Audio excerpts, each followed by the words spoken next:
ಸದ್ಗುರು ಭಗವಾನ್ ಶ್ರೀ ಶ್ರೀಧರ ಚರಿತ್ರೆ ಅಧ್ಯಾಯ 2. ಓಂ ಶ್ರೀ ಗುರುಭ್ಯೋ ನಮಃ. ನಮಃ ಕಾಂತಾಯ ದಿವ್ಯಾಯ ಸತ್ಯಧರ್ಮ ಸ್ವರೂಪಿಣೆ ಸ್ವಾನಂದಾಮೃತ ತೃಪ್ತಾಯ ಶ್ರೀಧರಾಯ ನಮೋ ನಮಃ. ಜೀವನ.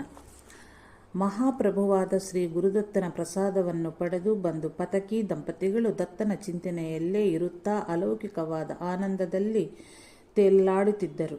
ಸ್ವಲ್ಪ ಕಾಲದಲ್ಲಿಯೇ ಕಮಲಾಬಾಯಿಯವರು ಗರ್ಭವತಿಯೂ ಆದರು. ಸಹಜವಾಗಿಯೇ ಬಸರುವ ಬಯಕೆ ಶುರುವಾಯಿತು.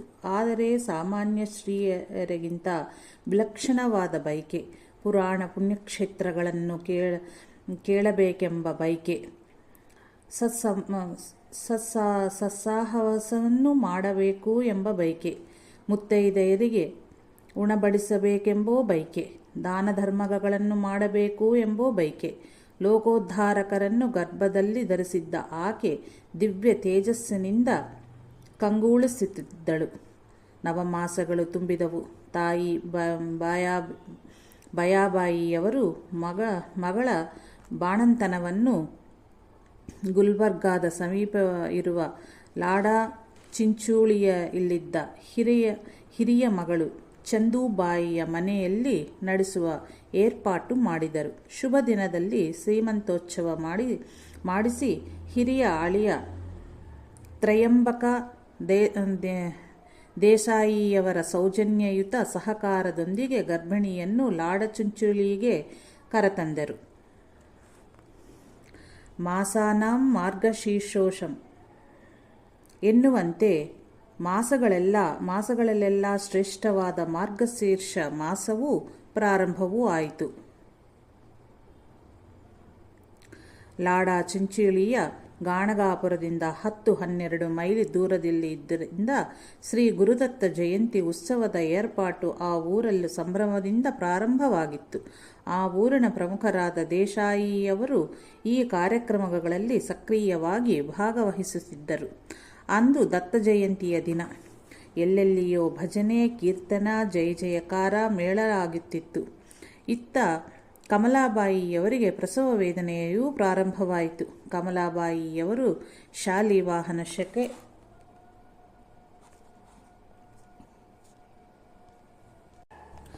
ಅಂದು ದತ್ತ ಜಯಂತಿಯ ದಿನ ಎಲ್ಲೆಲ್ಲಿಯೋ ಭಜನೆ, ಕೀರ್ತನೆ, ಜಯ ಜಯಕಾರ ಮೇಳಗುತ್ತಿತ್ತು. ಇತ್ತ ಕಮಲಾಬಾಯಿಯವರಿಗೆ ಪ್ರಸವ ವೇದನೆ ಪ್ರಾರಂಭವಾಯಿತು. ಕಮಲಾಬಾಯಿಯವರು ಶಾಲಿವಾಹನ ಶಕೆ 1831 ಕೀಲಕನಾಮ ಸಂವತ್ಸರ ಮಾರ್ಗಶೀರ್ಷ ಶುಕ್ಲ ಪೌರ್ಣಮಿ ಸೋಮವಾರ ತಾರೀಖು 7/12/1908 ಸಾಯಂಕಾಲ 7:20 ಗಂಟೆಗೆ ಪುತ್ರರತ್ನವನ್ನು ಪ್ರಸವಿಸಿದರು. ಅತ್ಯಂತ ಆಶ್ಚರ್ಯ. ಶ್ರೀ ದತ್ತ ಮಹಾಪ್ರಭುವಿನ ಉತ್ಸವವು ಅದೇ ವೇಳೆಗೆ ಸರಿಯಾಗಿ ಇವರ ಮನೆ ಬಾಗಿಲಿಗೆ ಬಂದಿತ್ತು. ಎಲ್ಲರೂ ಆಶ್ಚರ್ಯಚಕಿತರಾಗಿ ಆನಂದಭರಿತರಾದರು. ಶಾಸ್ತ್ರ ರೀತಿಯ ಸ್ನಾನ ದಾನಾದಿ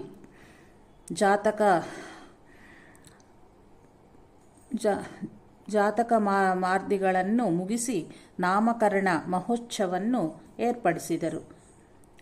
ಕುಲದೈವನಾದ ವೆಂಕಟರಮಣಿಗೆ ಮಾಡಿಕೊಂಡಿದ್ದ ಹರಿಕೆಯಂತ ಮಗುವಿಗೆ ಶ್ರೀಧರ ಎಂದು ಹೆಸರಿಟ್ಟರು.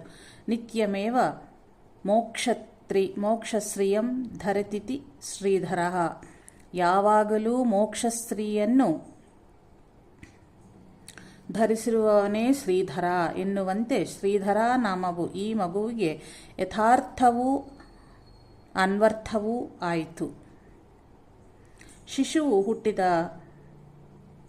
ಕೆಳ ತಿಂಗಳಿಗೆ ಹುಟ್ಟಿದ ಮನೆಯಿಂದ ಶಿಶುವನ್ನು ಸೂರ್ಯದರ್ಶನಕ್ಕಾಗಿ ಹೊರತರಬೇಕೆಂಬ ಶಾಸ್ತ್ರದಂತೆ ಪತಿಕಿಯವರು ಮಗು ಮತ್ತು ಬಾಣಂತಿಯನ್ನು ಚುಂಚುಳಿಯಿಂದ ಹೈದರಾಬಾದಿನ ರಾಮಕಿಶನ್ ರಾವ್ ಚತುರ್ವೇದಿ ಇವರ ವಾಡೆಯಲ್ಲಿ ಇರುವ ಸ್ವಗೃಹಕ್ಕೆ ಕರೆತಂದರು. ಬಾಲ್ಯ. ಶ್ರೀ ದತ್ತಗುರುವಿನ ಗುರುಪ್ರಸಾದದಿಂದ ಪಡೆದ ಶ್ರೀಧರನ್ನು ತಮ್ಮ ಮಹಾಭಾಗ್ಯದ ನಿಧಿಯೇ ಎಂದು ತಿಳಿದು ಪತಕಿ ದಂಪತಿಗಳು ಸಂತಸ ಪಡುತ್ತಿದ್ದರು. ಮಗು ಶ್ರೀಧರನ ಒಂದೊಂದು ಬಾಲಲೀಲೆಯಲ್ಲೂ ಇವನು ಶ್ರೀ ದತ್ತನ ವರಪುತ್ರನೇ ಎಂದು ತಿಳಿದು ದತ್ತನ ದರ್ಶನ ಪಡೆದಷ್ಟೇ ಸಂತೋಷಗೊಳ್ಳುತ್ತಿದ್ದರು. ಮಗು ಶ್ರೀಧರನ್ನು ಪ್ರೀತಿಯಿಂದ ರಾಜ ಎಂದೇ ಕರೆಯುತ್ತಿದ್ದರು. ಅಕ್ಕರೆಯ ರಾಜರನ್ನು ಒಂದು ಘಳಿಗೆಯೂ ಬಿಟ್ಟಲಾರರು. ಹೆತ್ತ ತಾಯಿಯ ಸಹಜ ಸ್ವಭಾವಕ್ಕೆ ಕಮಲಾಬಾಯಿಯವರು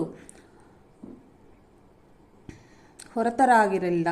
ಮಗನ ಆರೋಗ್ಯಕ್ಕೆ ಯಾವ ವಿಧವಾದ ಧಕ್ಕೆಯೂ ಬರದಂತಾಗಲಿ ಎಂದು ಎಷ್ಟು ದೇವರಿಗೆ ಹರಿಕೆ ಹೊತ್ತಿದ್ದರು. ಮಗು ಒಂದಿಷ್ಟು ಅತ್ತರೆ ಸಾಕು, ಎಲ್ಲಿ ಮಗುವಿಗೆ ದೃಷ್ಟಿ ತಾಕಿತೋ ಎಂದ ಕಾತರದಿಂದ ದೃಷ್ಟಿ ನಿವಾಳಿಸುವುದು ಸಾಮಾನ್ಯವಾಗಿ ಬಿಟ್ಟಿತ್ತು. ಮಗು ಶ್ರೀಧರನು ಮಲಗಲು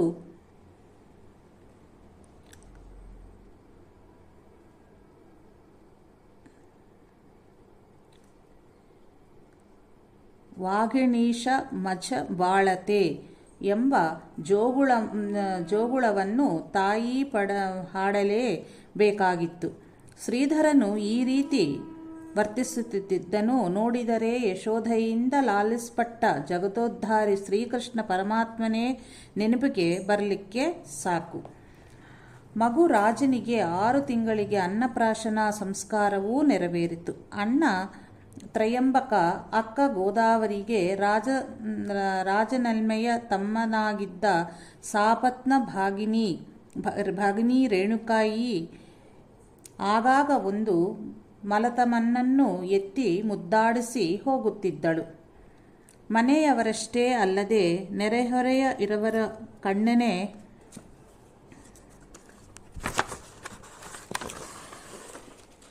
ಕಣ್ಮಣೆ ಆಗಿದ್ದ ರಾಜ ಎಲ್ಲರಿಗೂ ಪ್ರೀತಿ ಪಾತ್ರನಾಗಿದ್ದ. ವರ್ಷ ತುಂಬಿದ ರಾಜನ ವರ್ಧಂತಿಯನ್ನು ಪತಕಿ ದಂಪತಿಗಳು ಸಂಭ್ರಮದಿಂದಲೇ ಆಚರಿಸಿದರು. ಬಂಧು ಬಾಂಧವರು, ಗುರು ಹಿರಿಯರು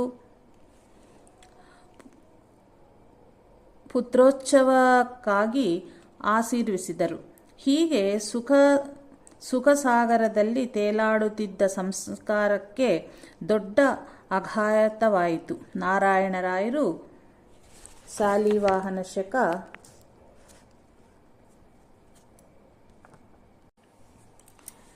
ಹೀಗೆ ಸುಖಸಾಗರದಲ್ಲಿ ತೇಲಾಡುತ್ತಿದ್ದ ಸಂಸಾರಕ್ಕೆ ದೊಡ್ಡ ಆಘಾತವಾಯಿತು. ನಾರಾಯಣರವರು 1833 ಶಾಲಿವಾಹನ ಶಕೆ ವಿರೋಧೀಕೃತನಾಮ ಸಂವತ್ಸರ ಶ್ರಾವಣ ಶುದ್ಧ ಅಷ್ಟಮಿ ಇಸವಿ 1911ರಲ್ಲಿ ಅಕಾಲ ಮೃತ್ಯು ವಿಗಡಾದರು. ಆಗ ಅವರ ವಯಸ್ಸು ಸುಮಾರು 50 ವರ್ಷ ಮಾತ್ರ. ಪತಿಯ ಅಕಾಲ ಮರಣ ಕಮಲಾಬಾಯಿಯವರನ್ನು ಧೃತಿಗಡಿಸಿತು. ಹಿರಿಯ ಮಗ ತ್ರಯಂಬಕ ಇನ್ನೂ 15-16 ವರ್ಷದವ. ಮಗು ಶ್ರೀಧರು 3 ವರ್ಷದವ. 10 ವರ್ಷದ ಮಗಳು ಗೋದಾವರಿಗೆ ಚಿಂತಕುಂಟ ನಾಂದೇಡ್ ಜಿಲ್ಲೆ ಮಹಾರಾಷ್ಟ್ರ ಊರಿನ ಭುಜಂಗರಾವ್ ದೇಶಾಯಿಯವರೊಡನೆ ಆ ವೇಳೆಗಾಗಲೇ ವಿವಾಹವೂ ಆಗಿದ್ದರಿಂದ ಅದೊಂದು ಸಮಾಧಾನಕರವಾದ ವಿಷಯವಾಗಿತ್ತು. ಇನ್ನೂ ಎಳೆವಯಸ್ಸಿನಲ್ಲೇ ಸಂಸಾರದ ಜವಾಬ್ದಾರಿ ಎಲ್ಲ ತ್ರಯಂಬಕನ ಮೇಲೆ ಬಿತ್ತು. ಆದ್ದರಿಂದ ಆತನು ವಿದ್ಯಾಭ್ಯಾಸವನ್ನು ಅಷ್ಟಕ್ಕೆ ನಿಲ್ಲಿಸಿ ಜೀವನೋಪಾಯವನ್ನು ಹುಡುಕಬೇಕಾಯಿತು. ಪತಿ ವಿಯೋಗದ ದುಃಖದಿಂದ ಕಮಲಾಬಾಯಿಯವರು ಕಣ್ಣೀರು ಸುರಿಸುತ್ತಾ ಕುಳಿತಿದ್ದರೆ ಬಾಲಕ ಶ್ರೀಧರ ಓಡಿಬಂದು ತಾಯಿಯನ್ನು ಅಪ್ಪಿಕೊಂಡು, ಅಮ್ಮ ಏಕ ಅಳುತ್ತೀಯಾ ಎಂದು ಕೇಳುತ್ತಿದ್ದನು. ತಾಯಿಯ ತೊಡೆ ಏರಿ ಕುಳಿತು ಭೌ ಭೌ ಮ್ಯಾವ್ ಮ್ಯಾವ್ ಎಂದು ಪ್ರಾಣಿಗಳ ಕೂಗುಗಳನ್ನು ಅನುಸ್ಕರಿಸಿ ಧ್ವನಿ ಮಾಡುತ್ತಿದ್ದ ಮಗನ ಮುಗ್ಧ ಭಾವಕ್ಕೆ ತಾಯಿಯ ದುಃಖ ಶಮನವಾಗುತ್ತಿತ್ತು.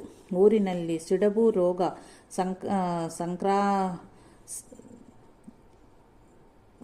ಸಂಕ್ರಮಿಸವಾಗಿ ಹಬ್ಬಿತ್ತು. ಮಗು ಶ್ರೀಧರನ ಸರ್ವಾಂಗವನ್ನೂ ವ್ಯಾಪಿಸಿತು. ತಾಯಿಯ ಅವರಿತ ಆರೈಕೆಯಿಂದ ರೋಗ ಗುಣವಾಯಿತು. ದೈವಭಕ್ತಿಯಾಗಿದ್ದ ಕಮಲಾಬಾಯಿಯವರ ಸಂಗಡ ಬಾಲಕ ಶ್ರೀಧರನ್ನು ಕಥಾ ಕೀರ್ತನ ಶ್ರವಣಕ್ಕೆ ಹೋಗುತ್ತಿದ್ದನು. ಏಕಸಂತಾಗ್ರಾಹಿಯಾದ ಶ್ರೀಧರನಿಗೆ ಕೀರ್ತನಾಕಾರರು ಹೇಳುತ್ತಿದ್ದ ತತ್ವಪದಗಳು ಕೂಡಲೇ ಕಂಠಸ್ಥವಾಗುತ್ತಿತ್ತು.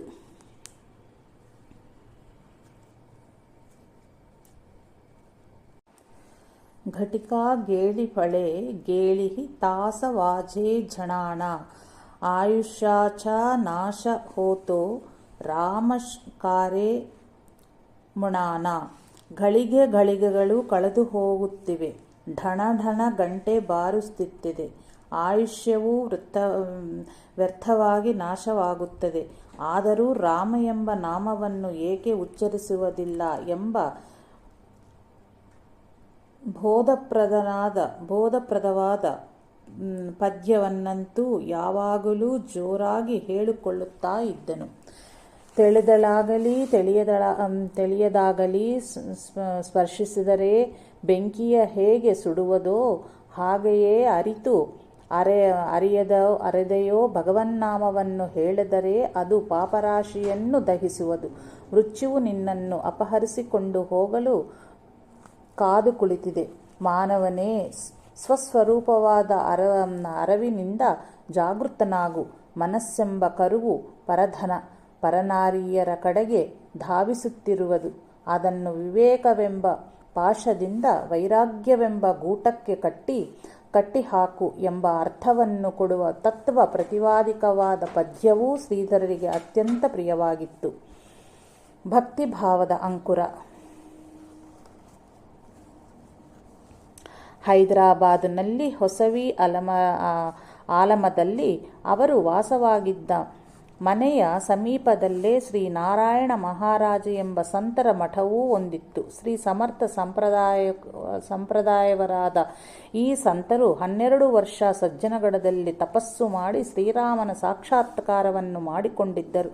ಶಾಂತ ಸ್ವಭಾವವೇ ಮೂರ್ತಿವೇತ್ತದಿಂದ ಇವರ ಮೈಮೇಲೆ ಒಮ್ಮೆ ದುಷ್ಟನೊಬ್ಬನು ಚರಂಡಿಯ ಕೊಳುಕು ನೀರನ್ನು ಎರಚಿದನು. ಅದನ್ನು ನೋಡಿ ಭಕ್ತರು ಬಹಳ ಕೋಪಗೊಂಡು ಅವನನ್ನು ಹೊಡೆಯಲು ಹೊರಟಾಗ, ಮಕ್ಕಳೇ, ಈತನ್ನು ಹೊಡೆಯಬೇಡರಿ, ಈತನು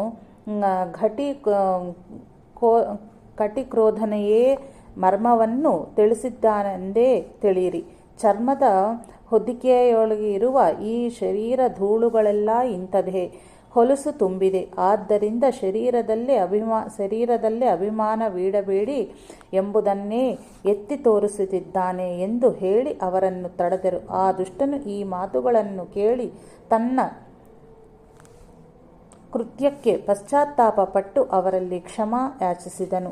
ಶ್ರೀಧರನ ತಂದೆಯ ಕಡೆ ಸಂಬಂಧದ ನಾಗೋಬರಾಯರ ಪತ್ನಿ ತ್ರಿವೇಣಿಬಾಯಿಯವರು ಶ್ರೀ ನಾರಾಯಣ ಮಹಾರಾಜರಿಂದ ಉಪದೇಶಾನುಗ್ರಹವನ್ನು ಪಡೆದಿದ್ದರು.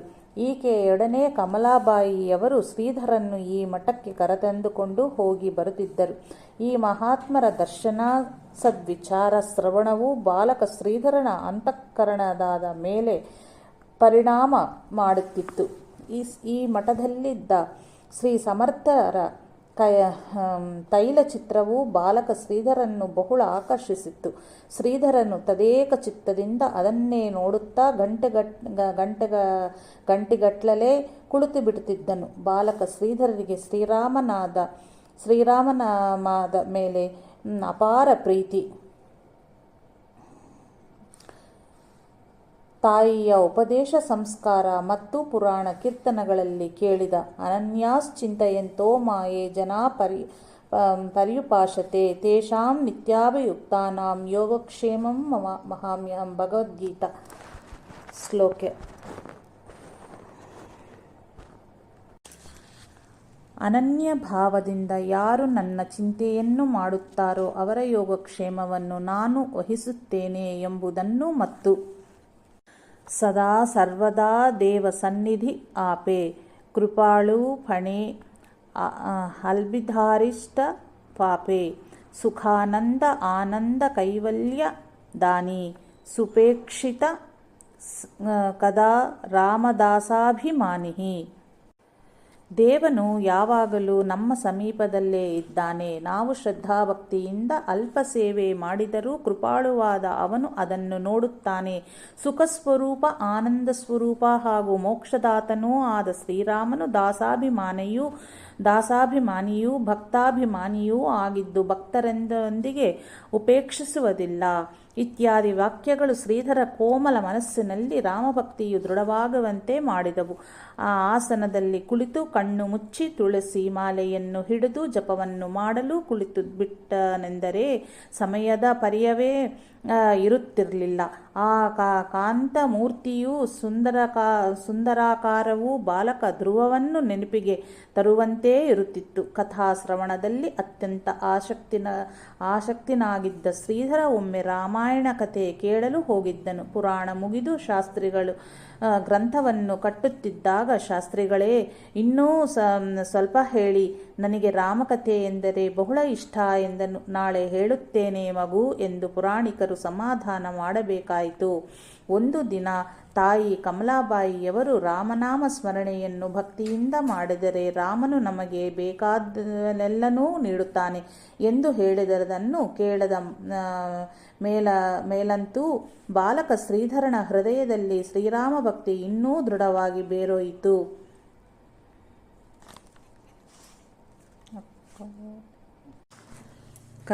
ಕಥಾಕೀರ್ತನಾದಿಗಳಲ್ಲಿ ಪುರಾಣಿಕರು ತಿಳಿಸುತ್ತಿದ್ದನ್ನು ಕೇಳಿಕೊಂಡು ಮನೆಗೆ ಬಂದ ಮೇಲೆ ಬಾಲಕ ಶ್ರೀಧರ ಅಷ್ಟಕ್ಕೆ ಸುಮ್ಮನೆ ಆಗುತ್ತಿರಲಿಲ್ಲ. ಜೊತೆಯೇ ಹುಡುಗರಿಗೆ ಅದನ್ನು ಪುರಾಣಿಕರಂತೆ ಅಭಿನಯಿಸ್ತಾ ಬಾಲಭಾಷೆಯಲ್ಲಿ ಪ್ರವಚನ ಮಾಡುತ್ತಿದ್ದನು. ಜೊತೆಯವರೊಡನೆ ರಾಮಲೀಲಾ ನಾಟಕವನ್ನು ಆಡಿ ತಾನು ರಾಮನ ಪಾತ್ರ ವಹಿಸುತ್ತಿದ್ದನು. ಪರಮಾತ್ಮನ ಅವತಾರಕ್ಕೆ ಮೂಲ ಉದ್ದೇಶವಾದಂತಹ ದುಷ್ಟ ಶಿಕ್ಷಣ ಶಿಷ್ಟ ರಕ್ಷಣವೆಂಬ ಕೃತಿಯನ್ನು ಭಾವಪೂರ್ಣವಾಗಿ ಅಭಿನಯಿಸಿ ವ್ಯಕ್ತಪಡಿಸುತ್ತಿದ್ದನು. ಊಟಕ್ಕೆ ಕುಳಿತಾಗ ಅಮ್ಮ, ಶ್ರೀರಾಮನ ಕಥೆ ಎಷ್ಟು ದೊಡ್ಡದಾಗಿದೆ. ನಾನು ಶ್ರೀರಾಮನಲ್ಲಿ ಭಕ್ತಿ ಹಾಗೂ ನಂಬಿಕೆಯನ್ನು ಹೊಂದಿದ್ದರೆ ಹನುಮಂತಗೆ ನಾನು ದೂರ ಹಾರಬಲ್ಲನೆ. ಆಂಜನೇಯ ಇಂದಿಗೂ ಚಿರಂಜೀವಿಯಾಗಿ ಇದ್ದಾನೆಂದು ಪುರಾಣಿಕರು ಹೇಳುತ್ತಾರಿಲ್ಲ. ಹಾಗಾದರೆ ಅವನು ಎಲ್ಲಿದ್ದಾನೆ ಎಂದು ಪ್ರಶ್ನೆಗಳ ಸುರಿಮಳೆಯನ್ನು ಸುರಿಸುತ್ತಿದ್ದನು.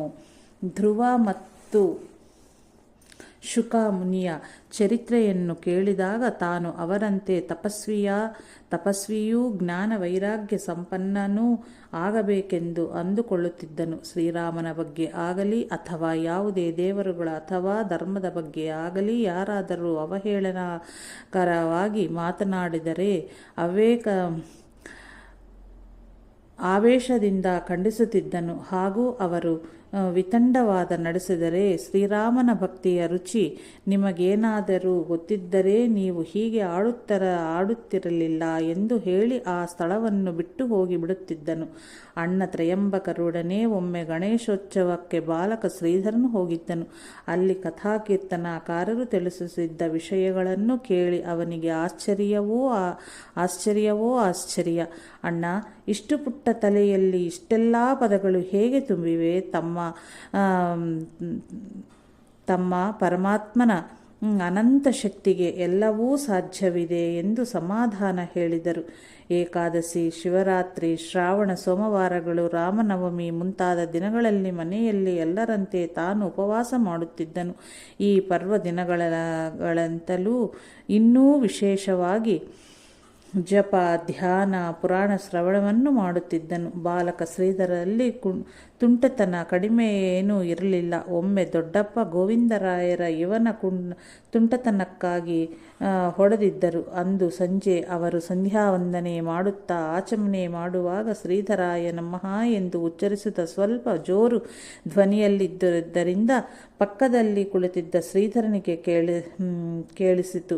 ದೊಡ್ಡಪ್ಪ, ಎಲ್ಲರ ಮುಂದೆ ನನಗೆ ಹೊಡೆದರಿ, ಸಂಧ್ಯಾವಂದನೆ ಮಾಡುವಾಗ ಮಾತ್ರ ನನಗೆ ನಮಸ್ಕರಿಸುತ್ತಿದ್ದೀರಿ.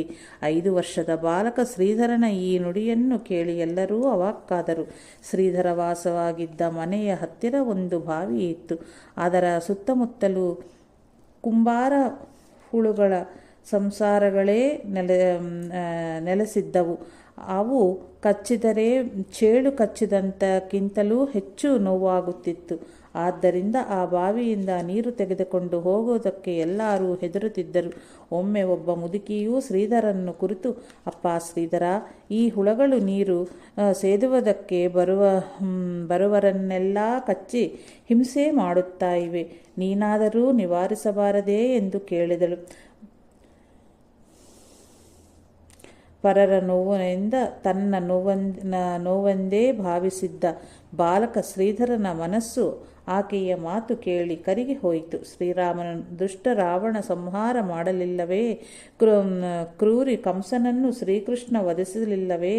ಆದ್ದರಿಂದ ಪರಪೀಡವನ್ನು ಮಾಡುವ ಈ ಹುಳಗಳನ್ನು ಸಾಯಿಸಿದರೆ ತಪ್ಪೇನೂ ಇಲ್ಲವೆಂದು ತನ್ನೊಳಗೆ ಮಂಥನವನ್ನು ಮಾಡಿ ನಿರ್ಣಯಕ್ಕೆ ಬಂದೇ ಬಿಟ್ಟನು.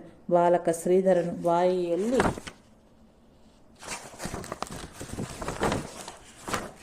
ಬಾಯಲ್ಲಿ ಶ್ರೀರಾಮನಾಮವನ್ನು ಉಚ್ಚರಿಸುತ್ತಾ ತನ್ನ ಪುಟ್ಟ ಕೈಗಳನ್ನು ಬಿಸಿ ಬಿಸಿ ಹೊಡೆಯುತ್ತಾ ಪುಟ್ಟ ಪಾದಗಳಿಂದ ಆ ಹುಳುಗಳ ಮೇಲೆ ನಿಂತು ತುಳಿಯುತ್ತಾ ಕಾಳಿಂಗ ಮದನಂತೆ ಕಂಗೊಳಿಸುತ್ತಾ ಆ ಹುಳುಗಳನ್ನು ನಾಶ ಮಾಡಿದನು. ಆ ವಿಷಜಂತುಗಳು ಶ್ರೀಧರನ್ನು ಎಲ್ಲಿ ಕಚ್ಚಿ ಹಿಂಸೆ ಪಡೆದವೋ ಎಂದು ಗಾಬರಿಯಿಂದ ಆ ಮುದುಕಿ, ಅಪ್ಪ ಶ್ರೀಧರ, ಸಾಕು ಮಾಡು, ಆ ಹುಳುಗಳು ನಿನಗೆ ಕಚ್ಚಿದ್ದರೆ ಏನು ಗತಿ? ನಿನಗೆ ನಾನು ಹೇಳಿದ್ದೇ ತಪ್ಪಾಯಿತು ಎಂದು ಒಂದೇ ಸಮನೆ ಬೊಬ್ಬಿಡತೊಡಗಿದಳು. ಬಾಲಕ ಶ್ರೀಧರ ಇದಾವುದಾದರೂ ಹರಿವೆಯೇ ಇಲ್ಲದೆ ತನ್ನ ಕಾಯಕದಲ್ಲೇ ತಲ್ಲೀನನಾಗಿ ಬಿಟ್ಟನು. ಈ ವಿಷಯ ತಿಳಿದ ಅಣ್ಣ ತ್ರಯಂಬಕರು ಅಲ್ಲಿಗೆ ಧಾವಿಸಿ ಬಂದರು. ತಮ್ಮನ ಬೆನ್ನನ್ನು ಸವರಿಸುತ್ತಾ, ರಾಜ, ಇದೇನು ನೀನು ಮಾಡುತ್ತಿರುವುದು? ಬಾಯಿಯಲ್ಲಿ ರಾಮನಾಮ ಹೇಳುತ್ತಿರುವಿ, ಪಾದಗಳಿಂದ ಹುಳುಗಳನ್ನು ತುಳಿದು ಸಾಯಿಸುತ್ತಿದ್ದೀಯೇ? ದಾದಾ, ಇವುಗಳಿಗೆ ಮುಕ್ತಿಯನ್ನು ಮತ್ತು ಜನರಿಗೆ ನಿರ್ಬಾಧೆಯನ್ನು ಕಲ್ಪಿಸುತ್ತಿದ್ದೇನೆ. ಹೀಗೆ ಒಂದೇ ಕಾರ್ಯದಲ್ಲಿ 2 ಫಲಗಳನ್ನು ಸಾಧಿಸುತ್ತಿದ್ದೇನೆ. ತಮ್ಮ ಏನಿದು ವಿಚಿತ್ರ? ಇದು ಯಾವ ರೀತಿಯ ಮೋಕ್ಷ? ಅಣ್ಣ, ಕಾಶಿಯಲ್ಲಿ ಮೃತರಾಗುವವರಿಗೆ ಶ್ರೀ ಈಶ್ವರನು ಕಿವಿಯಲ್ಲಿ ರಾಮನಾಮವನ್ನು ಉಚ್ಚರಿಸಿ ಕರ್ಮಬಂಧದಿಂದ ಬಿಡುಗಡೆ ಮಾಡಿ ಉದ್ಧರಿಸುತ್ತಾನೆಂದು ಅಮ್ಮ ಹೇಳಲಿಲ್ಲವೇ? ಅದೇ ರೀತಿ ನಾನು ಇಲ್ಲಿ ರಾಮನಾಮವನ್ನು ಉಚ್ಚರಿಸುತ್ತಾ ಈ ಹುಳುಗಳನ್ನು ಸಂಹಾರ ಮಾಡುತ್ತಿದ್ದೇನೆ. ಆದ್ದರಿಂದ ಅವುಗಳಿಗೂ ಮುಕ್ತಿ ಸಿಗುತ್ತದೆ. ಬಾಲಕ ಶ್ರೀಧರ ಈ ಮಾತನ್ನು ಕೇಳಿ ತ್ರಯಂಬಕರು ಕ್ಷಣಕಾಲ ಸ್ತಂಭೀಭೂತರಾದರು. ಆದರೂ ಇವನನ್ನು ಈ ಕಾರ್ಯದಿಂದ ಬಿಡಿಸಬೇಕು ಎಂದು ತೀರ್ಮಾನಿಸಿ, ರಾಜ, ನೀನು ಹೇಳುವುದೇನೂ ಸರಿಯೇ, ಆದರೂ ಸ್ವಲ್ಪ ವಿಚಾರ ಮಾಡು. ನಿನ್ನ ಶರೀರ ನಿನಗೆ ಅತ್ಯಂತ ಪ್ರಿಯವಾಗಿರುತ್ತದೆಯಲ್ಲವೇ? ಹೌದಾ ದಾದಾ? ರಾಜ, ನಿನ್ನ ದೇಹ ನಿನಗೆ ಹೇಗೆ ಪ್ರಿಯವೋ ಹಾಗೆಯೇ ಅವುಗಳ ದೇಹ ಅವುಗಳಿಗೆ ಪ್ರಿಯವಾಗಿರುತ್ತದೆ ಅಲ್ಲವೇ? ನಮಗೆ ಯಾರಾದರೂ ಹೊಡೆಯುವುದಕ್ಕೆ ಬಂದರೆ ನಾವು ತಪ್ಪಿಸಿಕೊಳ್ಳಲು ಬಯಸುವುದಲ್ಲವೇ? ಹಾಗೆಯೇ ಅವು ಕೂಡ ಪ್ರಾರಬ್ಧ ಕರ್ಮಾನುಸಾರ ಸ್ವಾಭಾವಿಕವಾಗಿ ಮೃತ ಹೊಂದುವ ಜೀವಗಳಿಗೆ ಕಾಶಿಯಲ್ಲಿ ಶಂಕರನು ರಾಮನಾಮವನ್ನು ಬಲಕಿವಿಯಲ್ಲಿ ಉಚ್ಚರಿಸಿ ಮೋಕ್ಷ ಕಲ್ಪಿಸುತ್ತಾನೆ. ಆದರೆ ನೀನಾದರೂ ಇಲ್ಲಿ ಇವುಗಳನ್ನು ಬಲವಂತವಾಗಿ ಹಿಂಸಿಸಿ ಸಂಹಾರ ಮಾಡುತ್ತಿದ್ದೀಯೇ? ಆದ್ದರಿಂದ ತಮ್ಮ ಪರಪೀಡೆಯನ್ನು ಮಾಡುವ ಈ ಜಂತುಗಳ ದುಷ್ಟ ಸ್ವಭಾವವನ್ನು ದೂರ ಮಾಡು ಎಂದು ನೀನು ಪರಮೇಶ್ವರನ್ನು ಪ್ರಾರ್ಥಿಸಿಕೋ. ಸರ್ವ ಸಮರ್ಥನಾದ ಭಗವಂತನು ಏನು ಬೇಕಾದರೂ ಮಾಡಬಲ್ಲನು. ಆದ್ದರಿಂದ ಇನ್ನು ಈ ಕೆಲಸವನ್ನು ಸಾಕು ಮಾಡು, ನಡಿ, ಮನೆಗೆ ಹೋಗೋಣ. ಬಹಳ ಹೊತ್ತಾಯಿತು, ಇನ್ನು ಈ ಹುಳುಗಳು ಯಾರನ್ನೂ ಕಚ್ಚುವುದಿಲ್ಲ. ಈ ರೀತಿ ಹೇಳಿ ತ್ರಯಂಬಕರು ಶ್ರೀಧರನ್ನು ಮನೆಗೆ ಕರೆದುಕೊಂಡು ಹೋದನು.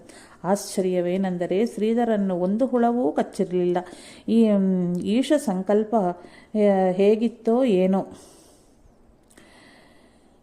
ಯಾವುದೋ ಜನ್ಮದಲ್ಲಿ ಶಾಪಗ್ರಸ್ತವಾಗಿದ್ದ ಜೀವಿಗಳು ಹುಳುಗಳು ರೂಪದಲ್ಲಿ ಹುಟ್ಟಿ ಶ್ರೀಧರನಿಂದ ಮೋಕ್ಷ ಪಡೆದವೋ ಏನೋ. ಶ್ರೀಧರನಿಗೆ ಆಕಳು ಮತ್ತು ನಾಯಿಗಳ ಮೇಲೆ ತುಂಬ ಪ್ರೀತಿ. ಯಾರಾದರೂ ಸರಿಯೇ ಆ ಹಸುವನ್ನು ಪ್ರೀತಿಯಿಂದ ಸವರಿಸಿ ಮೈತಿಕ್ಕಿ ಹುಲ್ಲು ನೀರು ಇಟ್ಟು ಉಪಚರಿಸುತ್ತಿದ್ದನು. ಒಮ್ಮೆ ಹೈದರಾಬಾದಿನಲ್ಲಿ ಪ್ಲೇಗು ಬಂದಿತ್ತು. ಎಲ್ಲರೂ ಊರನ್ನು ಬಿಟ್ಟು ಊರ ಹೊರಗೆ ಡೇರೆಗಳನ್ನು ಹಾಕಿಕೊಂಡಿದ್ದರು. ಸಹಜವಾಗಿಯೇ ಕಳ್ಳ ಶಾಕರ ಹಾವಳಿಯೂ ಹೆಚ್ಚಾಯಿತು. ಕಳ್ಳರ ಬಾಧೆಯೂ ಹೆಚ್ಚಾಯಿತು. ಬಾಲಕ ಶ್ರೀಧರನು ರಾತ್ರಿಯೆಲ್ಲ ಎಚ್ಚರದಿಂದಿದ್ದು ಎಲ್ಲರನ್ನೂ ಮಾತನಾಡಿಸಿಕೊಂಡು ಇರುತ್ತಾ ಇದ್ದನು. ಆದ್ದರಿಂದ ಜನರಿಗೆ ಕಳ್ಳರ ಭೀತಿಯೂ ದೂರವಾಯಿತು. ಒಂದು ರಾತ್ರಿ ಮನೆಯಲ್ಲಿ ತಾಯಿ ಕಮಲಾಬಾಯಿ ಮತ್ತು ಮಗ ಶ್ರೀಧರನ್ನು ಬಿಟ್ಟರೆ ಬೇರೆ ಯಾರೂ ಇರಲಿಲ್ಲ. ಮಧ್ಯರಾತ್ರಿ ಸಮಯ.